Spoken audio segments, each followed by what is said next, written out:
যেটাকে আপনাদেরকে ক্লিয়ারলি আমি বলার চেষ্টা করব। আল্লাহ আমাকে তৌফিক দান করুন। আর এই সূরাটা হচ্ছে আপনার মাক্কি সূরা, মাদানী নয়। যে সূরাটা নাজিল হয়েছে এটা মক্কাতে নাজিল হয়েছে। শুরু করছি মহান আল্লাহ রব্বুল আলমিনের নামে। In the name of Allah, the beneficent, the most merciful and compassionate of the world. Bismillahir Rahmanir Rahim.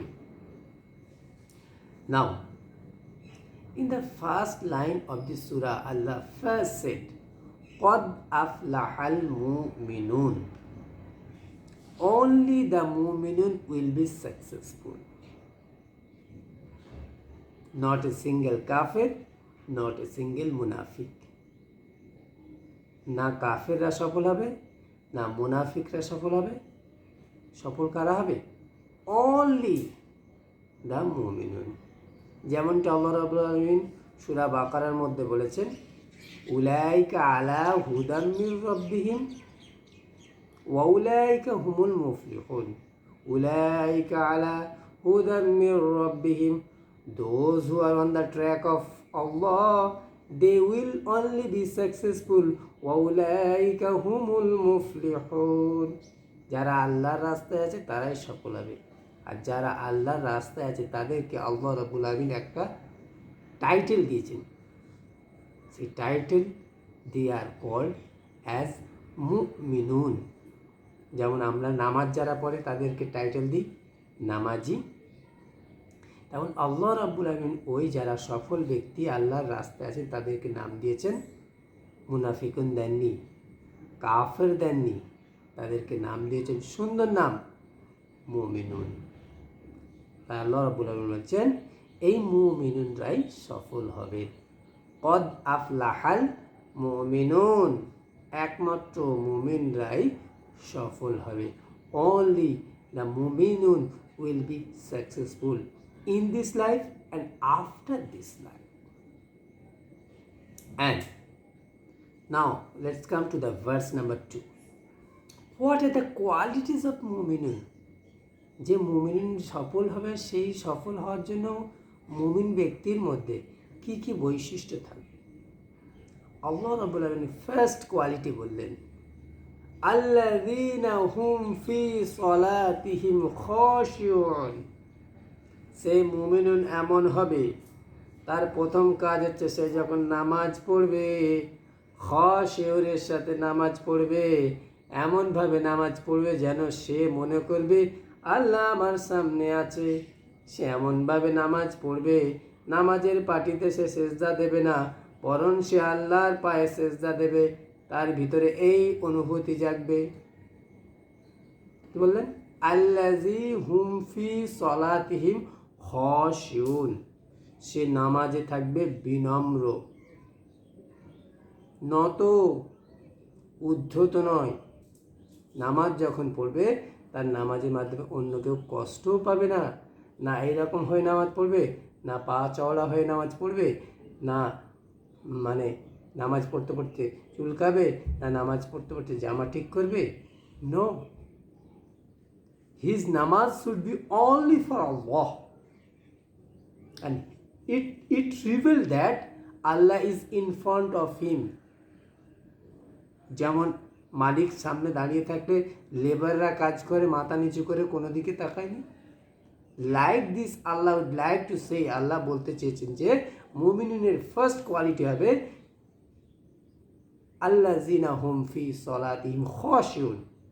সে যখন নামাজ পড়বে নম্রভাবে, ভদ্রভাবে সে নামাজকে যত্নভাবে পড়বে। Now, let's come to two features. Number 2 features of a mu'minun. মুমিনুনের 2 number features কি? Here Allah Rabbul Alamin said, "Alladhina hum anil lagwi muridun."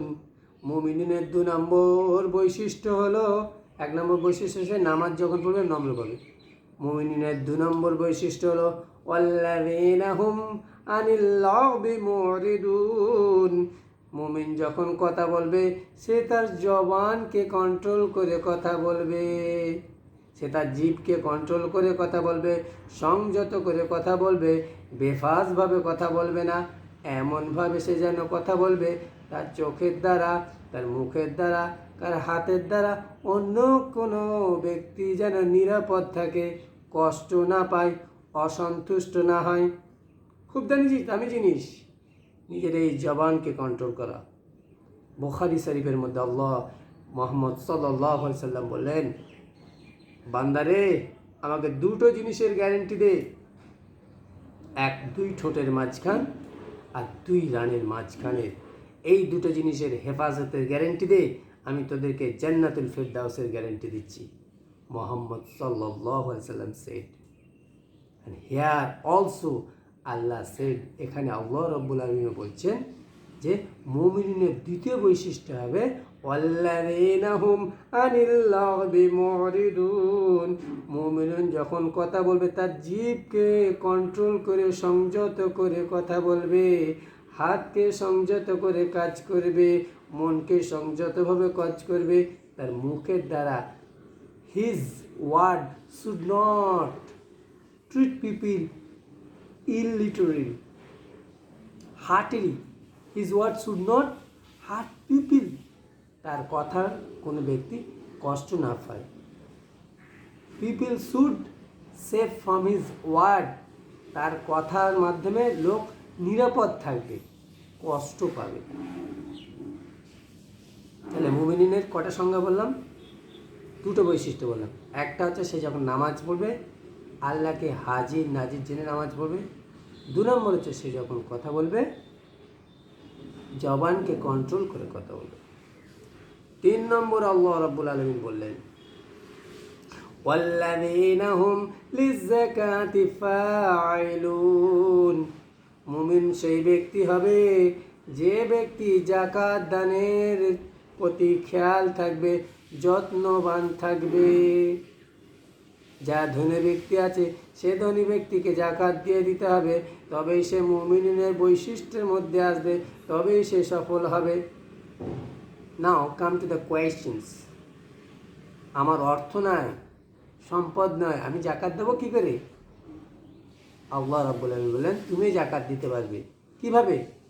By performing সাম, সিয়াম, রোজা রাখার মাধ্যমে তুই যাকাত দাও। শরীরের যাকাত, শরীরের যাকাত হলো রোজা। টাকা নেই, অর্থ নেই, শরীরের যাকাত দাও। তাহলে মুমিনের 3 নম্বর কোয়ালিটি। 1 নম্বর হচ্ছে নামাজ যখন পড়বে সে আল্লাহকে হাজির নাজির জেনে নামাজ পড়বে, 1। 2 নম্বর হলো কি, সে যখন কথা বলবে তার জিভকে কন্ট্রোল করবে, তার কথার দ্বারা অন্য কোনো ব্যক্তি না কষ্ট। 3 নম্বর হচ্ছে যাকাত দেওয়ার ক্ষেত্রে উৎসাহী হবে, কৃপণতা করবে না। তার টাকা থাকুক আর নাই থাকুক, অর্থ থাকলেও সে অর্থের মাধ্যমে যাকাত দিতে পারে, সোয়াম করতে পারে, রোজা রাখতে পারে। যাদের অর্থ নাই সেও রোজা রাখার মাধ্যমে যাকাত দিতে পারে। আল্লাহ আমাদেরকে কত সোজা করে দিলেন। গরিব মানুষ, আমার চিন্তা হচ্ছে আমি কী করে যাকাত দেবো, আমি কী করে মুমিন হব, হ্যাঁ, আমি কী করে মুমিনের যে বৈশিষ্ট্য আছে সেই বৈশিষ্ট্যের মধ্যে কী করে যাব, আমি কি সফল হব না? না, আমার গরিব ভাই বোনেরা, বিশ্ববাসীরা, আমরা গরিব হতে পারি। আল্লাহ রাব্বুল আলামিন বলবেন আমি গরিব মানুষদের খুব কাছে থাকি, তাই আমাদের জন্য সহজ করে দিলেন শরীরের যাকাত দাও রোজা করার মাধ্যমে। মুমিনের 4 নম্বর বৈশিষ্ট্য আল্লাহ রাব্বুল আলামিন বললেন সূরা মুমিনের মধ্যে, সূরা কত?